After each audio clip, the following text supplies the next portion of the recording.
Hello everyone, and this is Mike Rato, and welcome to a new episode where today we're gonna talk about my top 10 favorite wrestlers in World Wrestling Entertainment. Number 10 is Matt Hardy.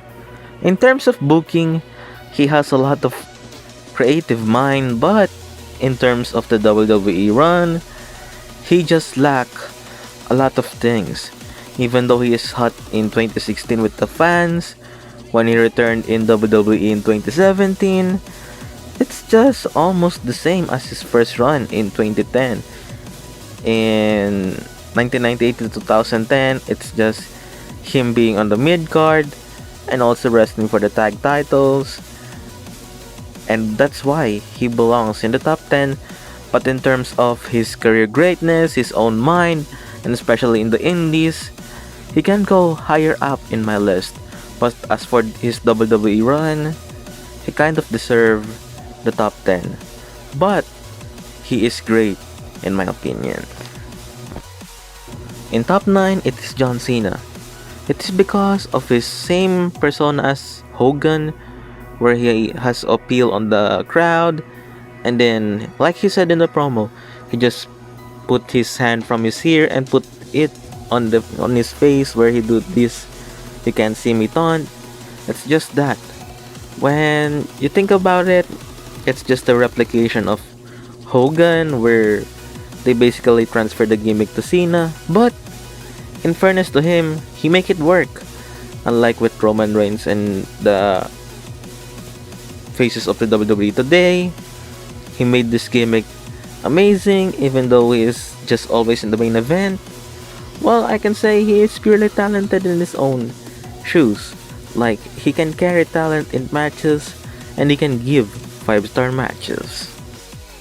A lot of people will hate me for this, but I put CM Punk in top 8 because he is long gun, and also because even though he is long gun and that reason alone, he has the great promo and mic workers in WWE.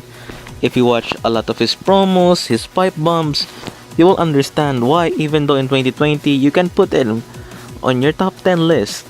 And also if you watch his matches, with him being a heel or a babyface, with his fights against Rey Mysterio, The Undertaker, Cena, Jericho, just watch those matches, and I can guarantee you will enjoy that part of him where he is sometimes carrying his opponents just to make the match so great.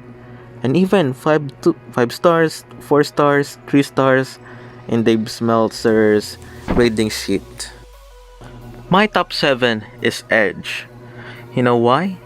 Even though he was gone in 9 years, he can still perform at the greatest performance of his life. She shows that he loves pro wrestling, that even though he has a lot of injuries, he is willing to return to a one thing that he calls home. And even though today he is a part-timer, if you watch his matches against Randy Orton during his return, you will enjoy it. Even though it was headlined the greatest match of all time, and even though a lot of people disagree with it, Edge working today, it's just amazing, his promos and his matches. Okay, so Rey Mysterio belongs in my top 6, guys, because he is great. When you mention a masked man, people will say, "Oh, it's Rey Mysterio." When you see a masked man wrestling, that's what they said. Rey Mysterio is popular, regardless of whoever you think of wrestling. It will be on their top 5 favorites, or whatever it is. If you see Rey Mysterio, he's just humble by heart. Even though he doesn't have a lot of world title reigns, well, at least he is a world champion. And that I can't forgive what happened on July 25th of 2011, where he was screwed out of the WWE title. But nonetheless, he belongs in the top 10 because of the great history of Rey Mysterio's high-flying techniques in WWE. My top 5, of course, is Shinsuke Nakamura. It's also because of his NXT career and his career in New Japan. That's why he belongs in the upper list. But I apologize for being biased in this, but I just love his character, especially when he turned heel. But the problem is, he is not used that much, and he was even forgotten that he was the United States Champion or the Intercontinental Champion. And even though he does not appear on television that much, if you put in on his rivalries, you will see the magic of Shinsuke Nakamura's amazing strong style techniques and his amazing and even comedic promos. That's just how amazing Shinsuke is. And my top 4 is Jeffrey Nero Hardy. In terms of high flying stunts, no one is remembered but Jeff Hardy and his risk against the tables match, the ladders match, and even jumping off the Titantron. That is just crazy. If you think of a superstar you want to put on films, you can put Jeff Hardy on that because of his willingness to sacrifice his own body just for our entertainment. If you think something that is Randy Orton not in your top 10 list, then you must probably not watch a lot of wrestling stuff, don't you? Just watch his hardcore match with Mick Foley, and you will see why he belongs in my top 10 list. Also watch his match against The Undertaker, Triple H, and even RKOing Evan Bourne and Seth Rollins with a lot of precision and timing and coordination between those three, with a lot of people that he uses finisher from, his signature move, with different styles, different techniques, different high style, high flying, and even his strength used just to perform his finisher. It's just amazing how Randy Orton can hit RKO out of nowhere in every match that he can go with, or he is not involved and he will just RKO you in your sleep. That's how the Viper works.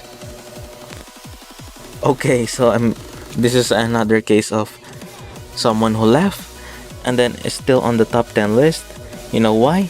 He can sell every little thing in his persona, in his reinvention, that even a ball pen and a paper, he can use it as a list and sell it to the audience. Even he can sell his jacket, his scarf, and everything. His persona, his gimmick that everyone buys in, that everyone buys, that everyone loves because it is Chris Jericho. And even though he is in AEW, a lot of fans is now following him because of his influence and his name, that he can create a lot of moments in pro wrestling. And top number 1 is AJ Styles, because AJ Styles is just your number 1 in everything in pro wrestling, especially in WWE, because he can perform well in his high flying moves, he can perform top 5 matches, he can perform 5-star matches, and performing and even being the WWE champion for a little amount of time that he debuted in, because that's how amazing Styles is. I mean, if you think about it, he is recognized by his work in indies and everything that he's gone through the years, from his bookings in TNA and ROH in NJPW, that everyone wants a match with AJ Styles. And my legendary top 0 or over the top 10 is Kane, because this is my video and I want to put something else. He's just a monster that you want to be your tag team partner, because A, he can cooperate well, and also he is a comedic person in his career where you can put him in a lot of scenarios and he is not even complaining that he is willing to put over a talent, even though the people hated that said talent, especially like Roman Reigns in 2015 where they booed him out of the building. Kane helped him to establish himself, and a lot of talents as of this current era that is thanking Kane, because he is just the opposite of selfless person in terms of wrestling, the person that is needed to be elevated on the card. So that is my top 10 list. Who do you think deserves on your top 10 list? Comment down below. And thank you for watching. This is Mike Grotto, and have a good day.